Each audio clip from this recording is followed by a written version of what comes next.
Hey, what's up, everybody? BDO44 coming at you in another video. All right, so the Lakers win 123-92, I believe was the score. I think it was 92. Um, San Antonio Spurs came into Crypto.com arena and effectively ran their scheme, which was to lose the game. I have no other way of putting what I just witnessed. Um, I wouldn't call it bad. I thought it was very, very, very disciplined, deliberate losing. It's exactly what I saw. It was a very, very, very designed approach. Keldon Johnson attempts a lot of shots and misses all of them purposefully. And the rest of the team just kind of plays within a certain range. Get your little average, go for like an average amount of shots. Everybody else kind of do their regular thing. Nobody really play any real hard defense. But the most important thing is that Keldon Johnson attempt and miss a lot of shots. And that is exactly what we saw tonight. The shots that he was attempting were just awful. I mean, at one point I was like, is he shooting with his left hand? Like, it was so bad. I was certain that the man was deliberately trying to miss. So for me to sit up here and judge his game and say, oh, Keldon Johnson played bad. No, he didn't. He didn't play bad at all. He did exactly what he was asked to do. And I'm damn certain of that. So that's what I'm going to say to people. That's exactly what I saw. And the thing about it is, it makes sense because you do it on the road. So the people who pay for it aren't unhappy because, of course, they're fans of the team that they came to see. Unless they're San Antonio fans who paid for crypto tickets on the road, as to which, you know what your team is up to. You should be happy you lost. I've had seasons like this as a Laker fan. You don't want to win this game. Everybody should be in on it. This should be a grand, elaborate conspiracy to lose. And the Spurs, as a whole, should be pleased with this effort. They did exactly what they set out to do. The Los Angeles Lakers, I was happy with my team because we are continuing to win games that we are given. The Detroit Pistons are the same way as the Spurs. They didn't want to win. So we took care of business, ran Anthony Davis, and took care of the things that we need to take care of as a team.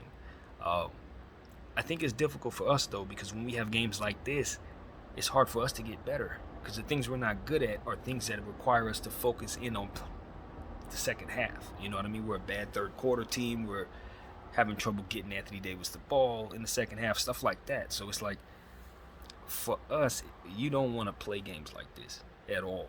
You would preferably just say, just sit everybody and just pencil this one in as a win. You would want, if to be honest with you, in the NBA, if it wasn't for the presence of revenue and the needs of teams to just like literally make money off these games, that would really be the scenario. Like, these two teams would just say, okay, we have made it within our best interest strategically to forfeit this basketball game entirely. The Los Angeles Lakers will agree to take the win, and the San Antonio Spurs will agree to take the loss, and we will just chalk it up. That way everybody stays healthy, and you can just, save everybody's legs. In a perfect world, that is exactly how you strategize this situation. But unfortunately, it ain't perfect, and guys got to go out there and pretend to want to win. So that's what they have to do. But that's not what we saw out there. For somebody who likes to break down these games and look at the stats and say, what do we do better? How do we? You can't. You really genuinely can't do that in a game like this, because it wasn't about overcoming what the other team is doing. The other team is doing things that deliberately give you the ball. So it's up to you to almost get in your own way in order to overcome what it is that they're doing to beat themselves. So it's like, if anything, the most important thing for a team to do in a game like this is to just not get hurt, and for guys who have their own individual goals to meet those goals. If you want to be a good shooter in this league, this is one of those games where you make sure you take rhythm shots. If you're somebody who's trying to get a lot of assists, this is a game where you make sure that you find the big man. This is that game. So a game like that, I say, like, Austin Reeves did his job, because he went out and was intent on showing everybody that the three ball is falling. So the first half of the game, he already had 17 points. 3 out of 4 threes he had already did his damage. He ended the game with 21 points because there wasn't really anything left to do. The second half, he didn't get any minutes. Anthony Davis, pretty much the same thing. He came out and just destroyed them in the first half. Ended up with 30 points and 18 rebounds. But if I'm not mistaken, he had like 20-something points at the half. So it wasn't much really to do in terms of the second half. So garbage time came very early in this game. And that's pretty much what you got to say about it. A few things stood out for me. The opponent, Charles Bassey, that dude stood out because he had 8 points, 5 assists, 8 rebounds, and I'm steady seeing him do this in minimum minutes off of the bench as a center for the Spurs. They got him out of the G League, and he just continues to do this. He continues to have these Draymond-like games where he just puts up crazy stat lines in every statistical category. One game, I think he had like 4 blocks or something like that. So they found another one in Charles Bassey, and you consider what he and Sohan can be over the next several years for the Spurs. Be very, very aware of what kind of talent they're putting together. I didn't mention Devin Vassell in the first in the pregame video because I didn't think he was going to play. I know he's been dealing with the injury concerns that have had him out for over a week. I got him on a lot of fantasy teams, so I had been following him. But I guess they decided to bring him back against the Lakers, as to which he was able to give him 14 points, 4 rebounds, and 4 assists, if I'm not mistaken, or something of that nature. He had a pretty efficient game. Nothing like you're used to seeing him do. But he's fresh off injury. It's no big deal. And I think for me, it's just understanding that they really did intend on coming out and losing. And the reason why I think they strategized the way that they did is because we are considered such a bad team that they could not afford for us to come out and stink it up so bad and actually give them the win. And they're trying to strategize a certain amount of losses. So that's why they did it the way that they did it. Just in case we had an off game, Keldon Johnson could go 1 for 10 from behind the arc and effectively throw away a bunch of possessions. I'm telling you guys, that is exactly what I saw out there. I am not kidding at all. The San Antonio Spurs were very intent on losing this basketball game. And it was strategic, man. I'm telling you, when you consider what Keldon Johnson represents for this team, what he is the guy that's already paid.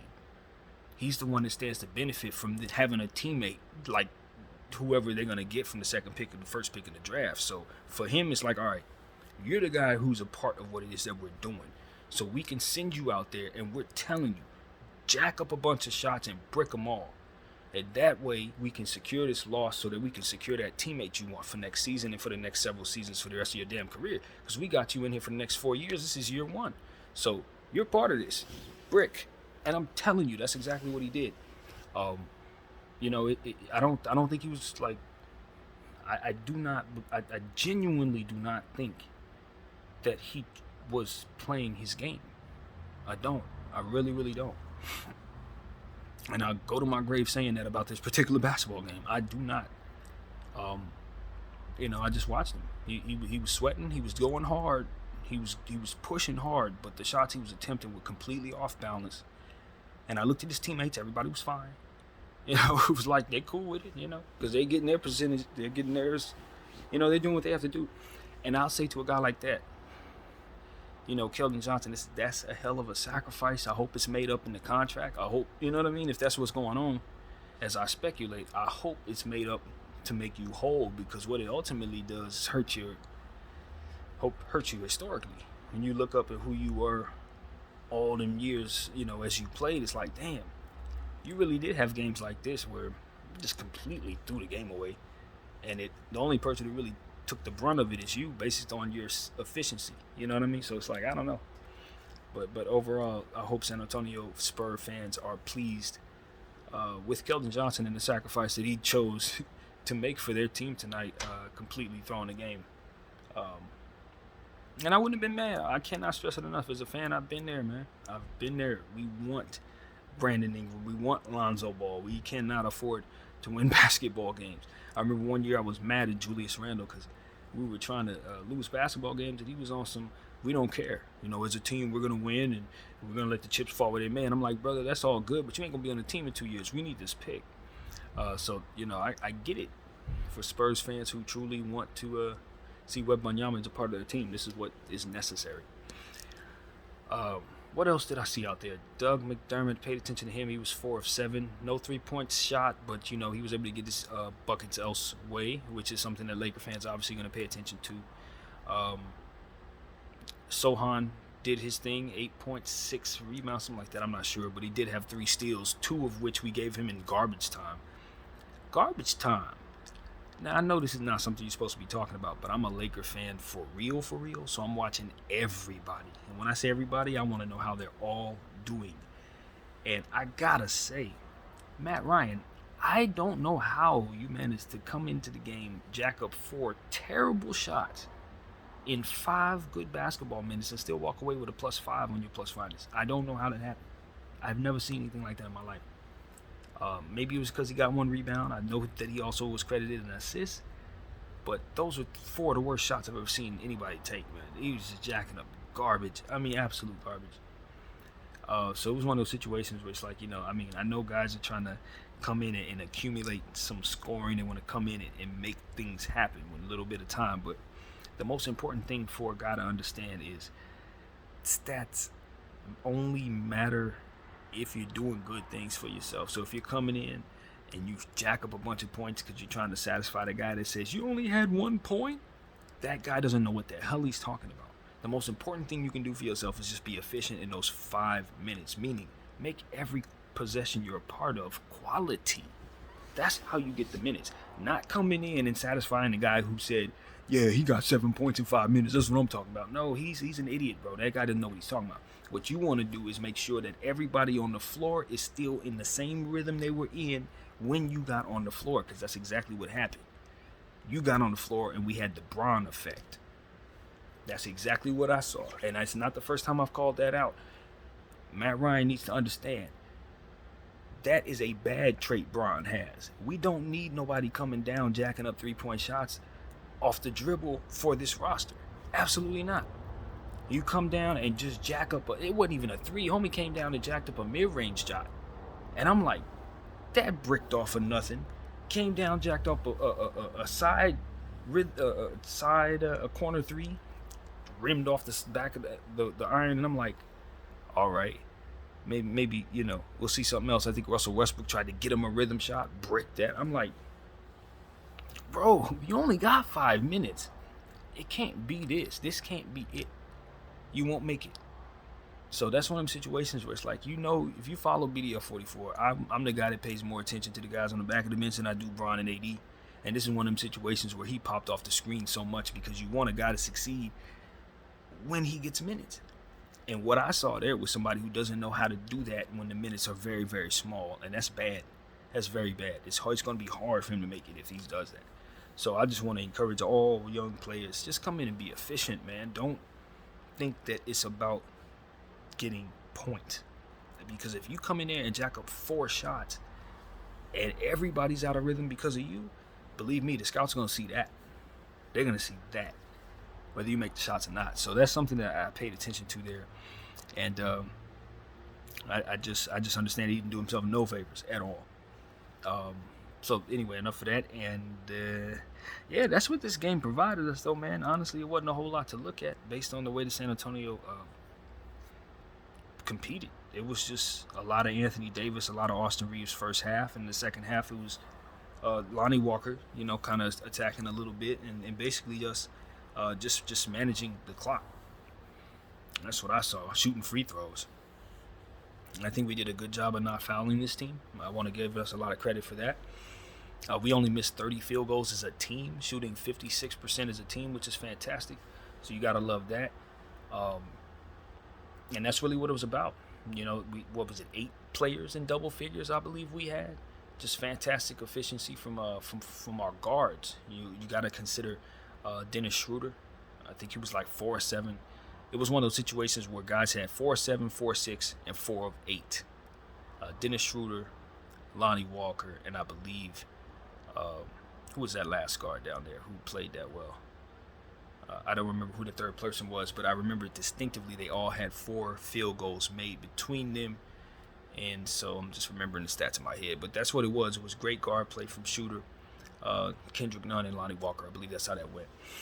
And you just got to like seeing Kendrick Nunn hitting shots, man. He's been efficient in these last 3 games. We've been winning, and he's been playing well. And I do believe that those things are correlated with one another. Cannot underestimate what him playing well can do for this team. When you look down there and see he's only played 15 minutes, but you see an efficient 8 points or what have you, that is exactly what we need from Kendrick Nunn. If he can do that, he'll always be an asset to the teams he's on, whether it be us or anybody else. Who else, man? As I said, Lonnie Walker, I love what I saw from him. You know, I'm going to say it now. I said it in the halftime of video, and I'll say it right here. Austin Threeves. Because if he continues to hit the 3-point shot, that's exactly what his nickname is going to be. I've been the guy calling him someone who hasn't been able to hit the 3 consistently. I always say that his game is somewhat that of somebody who you're going to think is a 3-point shooter, but in actuality, he can do everything but shoot the 3. Well, now the 3 is falling, so guess what, NBA? He can do everything. And as I'm continuing to watch this guy, dart into the lane and continue to find guys kicking out the 3-point shooters and ultimately making good plays, getting guys off the floor and using his patented step up and under moves and stuff like that. He's continuing to showcase himself as somebody that needs to be paid. And as I've said many times, the Lakers need to set aside his cap money. I don't know what it's going to take, but make sure that he's somebody that we re-sign, because if we don't keep him, it's going to be yet another Caruso-sized mistake. So we can see that now. We need to make that happen along with Lonnie Walker as well. It's so very important that we keep guys that play well in our team, man. We keep letting them leave and replacing them with other guys. We got to at some point, we got to start keeping some of these pieces. Let's see. Wenyen Gabriel did not play well. In fact, this was the worst game I've seen him play this season. And it didn't matter because we won, but he did not make his impact felt like he needed to. He came in and had a bad charge. Was it a charge? No, it was a situation where I think somebody plowed through him or something like that, but he didn't stand strong on a play where I felt like he could just be better. So, consistency is key for him. I've been the guy that's been calling him the 5th best player on the team. He's got to play consistent every night if he wants to keep that type of talk going on around here. You know what I mean? And even when we win by 30 points or whatever, I don't really care about that as it pertains to who I'm looking at and how they're playing. And Wenyen Gabriel took some steps back with how he played tonight. So that is what I know. He's going to play better, period. If he has games like that most of the nights that he plays, we're not going to win. That's what I know. He doesn't play like this most nights, and that's why we're able to have success. But this is one of them games where it's like you call him his number and he plays like this, we're in trouble. So I want him to know that. We can celebrate a win, but we're going to also talk about all, the Ryans and the Gabriels. We're going to talk about y'all because we want you to continue to develop. And wins and losses is not what this is about necessarily for those players. It's about your development, your consistency, and your tendencies. So that's another thing. Troy Brown, I like what he did on the defensive end. Jacking up some shots, trying to be aggressive early on. Don't want him to be too aggressive. It's all about balance for Troy Brown. That's what I'm learning about Troy. He's got some things that he can really help us with. But for him, it's finding the balance between doing too little and doing too much. And when he finds that sweet medium, he's a hell of a player to help us. But when he doesn't have that balance, it can tend to be something that gets lost. We can just simply lose him out there. So he's a young player, man, just like the rest of the youngsters. And we're asking him to take on a pretty big role. So I don't want to pressure him to be something he's not. I'm just able to see that that's what the issue is. It's just about finding the balance. And so the effort is there, the energy's there, and that's what I like. Who else, man? There's just more to say. Patrick Beverley working his way around. I thought Patrick Beverley played a better floor game tonight on the offensive end. Wasn't as much going wrong down there while he was down there, and I think Coach Ham used him sparingly. So we weren't able to see him not succeed as much. So, as I said, we just have more guards now.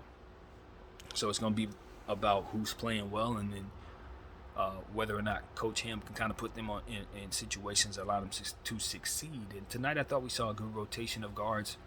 And they all played really well, so hopefully that can be a sign of things to come. That's what it's about, man. I love what I saw as a team. As I said, about 8 players in double figures. Russell Westbrook continuing to play at a high level in terms of getting assists going for himself. The 3 ball fell tonight, 2 of 5, I believe it was. 3 turnovers. He had a pretty good game, you know. You want to see him rebound more. I always say that Russell Westbrook's one of the best rebounding guards in the game. So when I see him get 4 rebounds, that's a little weird to me. I'm not going to say unacceptable, but I always expect him to crash the glass harder than that. But given the fact that other guys were rebounding the ball, and as a team we rebounded the ball, I'd assume those rebounds were accounted for either way. Especially given the fact that AD had 18 of them. So we got our boards. Consider Thomas Bryant as well, taking some of those boards his way as well. And you got to give credit to Thomas Bryant. And you love what you saw. I think he had like 7 rebounds. I think it was like 10 points or something like that. Forgive me if the numbers are off, but his impact was highly, highly felt. And we're just a much better team when we have a real center out there next to Anthony Davis to allow AD to play that 4 spot. When you saw those sequences down there where AD had somebody else down there that's 7 foot, you really, really see AD get a little more comfortable out there and play just a lot more free. So that's what I saw, man. We saw some good sequences with small ball against a team like San Antonio. We can kind of get away with it. But as I said in the halftime video, I'd rather us not do too much of that against good teams. But on a night like tonight, I think we got away with it pretty well. The players that were on the floor ran it the way you want to see it run. So, you know, it holds its place. I guess small ball does. I just have a bad taste in my mouth about it as a whole. I don't really believe it at all. But you know, it can work. There are times when it can work, and we saw that tonight. So, yeah, man, Anthony Davis. Anthony Davis gets the game ball for the 2nd game in a row, as far as I could tell. He's just been really, really balling out of control. 30 points, 18 rebounds, and limited minutes based on the score. And then you got to consider the defensive stats as well. He was just phenomenal all night long. The 3 ball still not quite falling. I'd like to see him take that with a bit more confidence, maybe revamp his rhythm, because he's a little slow with his release on that 3. But aside from that, I just like what I'm seeing. He's aggressive. We're looking for him. Guards are finding him. And it's not about just looking for mid-range jump shots and attacking the rim. No. There are easy ways for our team to score, and it's through number 3. And I think our team is getting it. Our coaching staff is making it known that that's what we want to do. And we're just a better team, man. I don't know what to say. Bron is watching. He sees it. It's facts over feelings, man. The one constant that I said that I saw when we were struggling was him jacking up shots and taking plays away from us, and then us slumping our shoulders based on that. And then his body language being bad, and guys end up having bad energy off of him. I'm telling you, when you remove him from this particular year's lineup, we're a better team. I don't know why that is. That's never been the case before. But that is exactly what it is. Period. No way around it. They're just playing better together without what he brings to the table. And so I don't know what that means for when he comes back, if he's going to be able to see what it is that he's ultimately done that kind of made that the case, and then kind of come back and work his way in, or he can come back and be the Bron that he was, and we'll continue to have some of the struggles with the other players. It really doesn't matter if he comes in red hot or not. It's about whether or not other guys are engaged while he's red hot or not. No different than the case with Kobe back in the day. That's the case with this team here. They're not talented enough, and a lot of them are system players to where if you're not running plays for them, they ain't going to do the intangible things that play off and around Bron well. And that's what we know. That is what this has taught us. AD's a better player when Bron is not the case on the floor because he gets to be the focus. And with him being the focus, he's a rhythm guy. So you get him a couple rhythmic shots, couple layups, and then all of a sudden he's catching lobs, he's dunking the ball, 2 hands. Next thing you know, he's hit like 4 or 5 free throws in a row. And the game's out of control because every single possession he's affected things on both ends of the floor. When you don't run things through him, he's kind of a guy that loses focus. He's kind of a guy that just plays off the ball. Maybe he may be engaged, and eventually what ends up happening is I think he ends up rolling an ankle or something of that nature because he's just not engaged and things of that nature. I think when you have him be the focal point, it's AD. AD, and he can do that. He can really, really play that way. But we just haven't seen that dynamic because half the time it's Bron, and AD has to be a jump shooter on the sideline or something, waiting for a pass to come his way. It's just not the true functionality of AD. If you want that type of power forward, you got to dumb it down some. Trade for somebody who's that player. You know what I mean? That's not who we have there in Anthony Davis. He's a much higher usage player who needs things ran through him like Joel Embiid in order to get the proper functionality of the player. And so that's what I'm seeing here. It's like, damn it, we've had AD for 5 years and we're just barely getting to know the guy right now because this is the first time we're really seeing what AD is. It's the truth. And I'm sitting here watching him. I'm like, he could have been doing this the whole time. Now, mind you, half the time the issue is he's not healthy enough to do it. So we're thankful that we got about 5 minutes of good health right now. And I think people need to just lock in on that truth. As we're celebrating, just realize dude is healthy and he's playing great. This is the perfect time to make a trade. But I know nobody wants to trade somebody when they're playing well. But as somebody who's messed around with stocks, I realize that's exactly how you have to think. But either way, I digress. The point is he is playing great while he's here. We got to run things through him like this.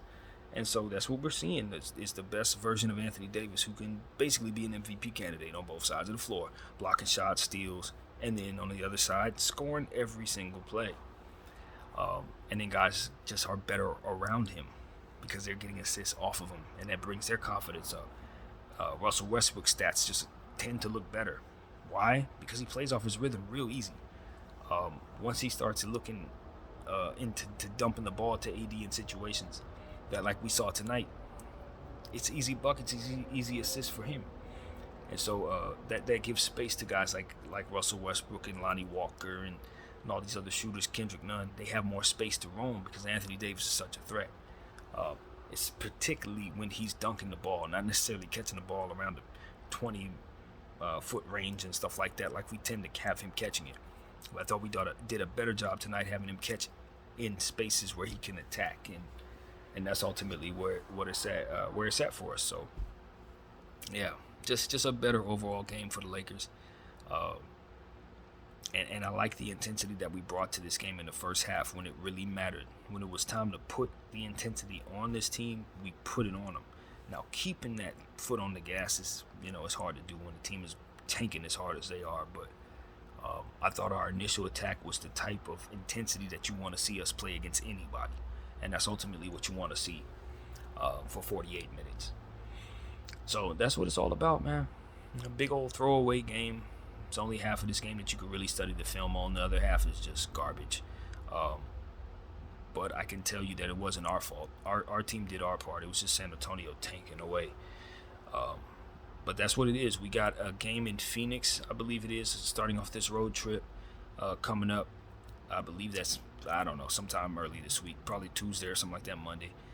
Maybe tomorrow. I don't know exactly when that game is. But we do have the San Antonio two-game road stand, which I honestly have never seen before, where we have two road games back-to-back in the same building, in back-to-back nights. So as sure as my name is BDF44, I have never, ever seen that on the schedule for the Lakers. Maybe once for a team like the Knicks 10 years ago, I think something like that happened. But they do not put that on the schedule very often. If you see a team back-to-back, chances are you got one game in their house, and then you're flying back to play in your house. Not in this case. We're actually going to literally be in their building on a Friday night and then a Saturday night. Yeah, that's just crazy to me. So that's what we got going on with the Lakers, and then followed by a game with the Pacers, and I believe the Blazers is the 5-game homestand ahead. I mean, not homestand, but 5 games ahead. So yeah, that's 3 on the road, and I think 2 at home or something like that. So be prepared for Laker basketball. What is that? 4 games in a row? Is that a 3-game winning streak or a 4-game? It's hard to keep up now. We're getting wins left and right, but I know we're 5-10. So yeah, that's 3. That's 3 if my head is serving me correctly. We beat the Nets, and we have now also beat the Detroit Pistons and the San Antonio Spurs. give us 3 wins in a row and our 5th victory to be exact. So, when the team starts winning so much you lose count, that's when you know we're starting to turn it around. As I said right before we got that first victory on this winning streak, I said that I could start to see things turning it around. I think it was against the Timberwolves, where we really started seeing the tendencies that just ultimately show us that we were on the uptick. And as a team that had turned so many tendencies around so quickly, things that we had done wrong, really, really wrong, we started really studying ourselves and then really executing plans against those tendencies. You could see the special nature of what a Darvin Ham and his coaching staff can actually put together. Like, they patch up holes very quickly. They instill confidence in guys while still getting them out of situations where they're playing foul. Put them back on the floor a couple games later and they're playing great. Like, these type of things you're seeing manifest as more games are starting to come. And I'm just looking at this and I'm very impressed with Darvin Ham. In the presence of a bunch of nonsense, the whole Russell Westbrook thing, you know how quickly he turned that around. We're only halfway through November and Russell Westbrook is a model citizen, as to which we were having problems with the guy in the first week. I mean, this is astonishing stuff that we're seeing Darvin Ham do in the presence of the Lakers, starting off the season and couldn't hit a 3-point shot to save their lives. Now, at 3 games straight, they've won against teams that they're supposed to beat, bad teams, but they've taken the intensity that they've played against better teams and they've carried it over to beat the teams they're supposed to beat. What I'm worried about is now we're running into too many of these bad teams, and we're probably going to start slacking our shoulders, as to which we'll run into a Phoenix team and be reminded of what real good teams are actually about. So hopefully we can remember that, take that intensity that we've kept and bring it to Phoenix and use it as a measuring stick for what is really good basketball for us. Because San Antonio, I don't think they're going to challenge us when we get back to their building too much either, to be honest. So if we want to get better, we need to do it on our own measuring. So yeah, that's something that is definite. But yeah, good guard play, man.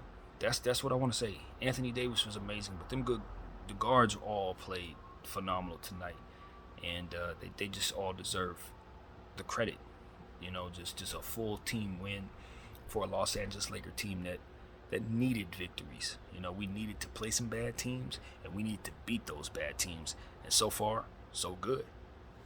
So that's what I got, man. BDF 44. I thank you all for watching. I'm out.